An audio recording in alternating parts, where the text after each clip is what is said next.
Почитувани, со месеци наназад од СДСМ постојано бараат испорака на законите од реформската агенда, зборуваат за европскиот пат и се обидуваат да се представат како единствен фактор кој се грижи за евроинтеграциите на државата.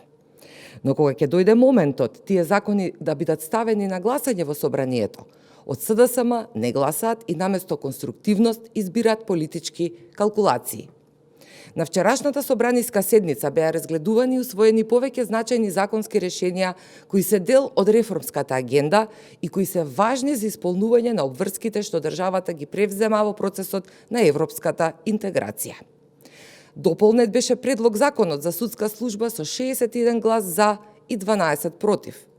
Дополнет беше предлог законот за јавно обвинителска служба со 62 гласа за и 13 против. Усвоен беше предлог законот за високи раководители со 62 гласа за, а пратениците од СДСМ не гласаа. Дополнет беше и предлог законот за користење на енергија од обновливи извори со 62 гласа за, додека СДСМ повторно не даде поддршка. Предлог законот за оружје беше усвоен со 70 гласа за, СДСМ не гласаше. Ова јасно покажува дека кога станува збор за конкретни реформи, СДСМ нема намера да придонесе. Лесно е да се зборува за Европа на пресконференции, но многу поважно е како се постапува кога треба да се гласа во собранието. Кога ќе дојде редот да се работи на реформите, од СДСМ не ги поддржуваат законите, но и избегнуваат да учествуваат во процесите што треба да доведат до нивно креирање. Така беше со работната група во изборниот законник. Од СДСМ не учествуваа и избраа да ја бойкотираат работната група, иако таа има задача да ги имплементира препораките на ОПСЕ и ОДИХР и да ги усогласи со стандардите што ги бараат токму европските институции.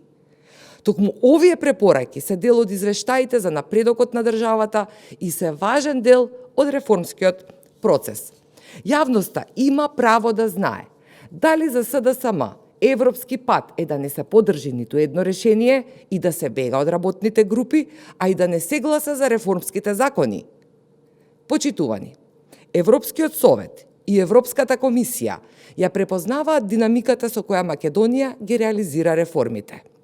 Тоа е причината поради која нашата држава доби најголем износ на финансиска поддршка од планот за раст во споредба со останатите земји од регионот. Европската Унија внимателно го следи реформскиот процес и ги поздравува чекорите што ги превзема владата.